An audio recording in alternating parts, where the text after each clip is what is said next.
Class 11 से class 12th में आ चुके हो बट अभी भी समझ में नहीं आ रहा कि बेस्ट नोट्स कैसे प्रिपेयर करें। कोई बात नहीं, मैं आपको बताने वाली हूँ। सबसे पहला पॉइंट, जो टॉपिक्स आपके एनसीईआरटी में दिए हुए हैं वही आपको पढ़ने हैं, उससे एक्स्ट्रा आपको कोई पढ़ने की जरूरत नहीं है। दूसरे पॉइंट पे आ जाते हैं। दूसरा पॉइंट ये है कि आपको अपने नोट्स इतने ज्यादा शॉर्ट एंड क्रिस्प रखने हैं ताकि एग्जाम टाइम पर आपका बहुत ही अच्छा खासा रिविजन हो जाए, कि जब वो नोट्स बनाने बैठते हैं ना तो पूरा एग्जैक्ट कॉपी कर लेते हैं पैराग्राफ का।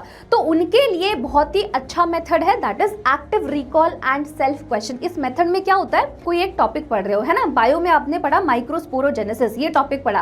अब आप क्या करोगे, अब आप अपनी बुक को बंद कर दोगे, ठीक है। अब आपको जितना याद है ना उस टॉपिक से रिलेटेड, आप उसके नोट्स बनाना शुरू करो। जैसे कि आप लोगों को पता ही है ना, कि हम बहुत अच्छे तरीके से सबकी पढ़ाई करवाते हैं और नोट्स भी आपके बनी जाएंगे। क्लास में ही नोट्स बनवा देते हैं और क्लास में ही सारी चीजें सिखा देते हैं, ठीक है, याद भी करा देते हैं। तो अगर आप हमारे साथ जुड़ना चाहते हो तो आप बैच ज्वाइन कर सकते हो।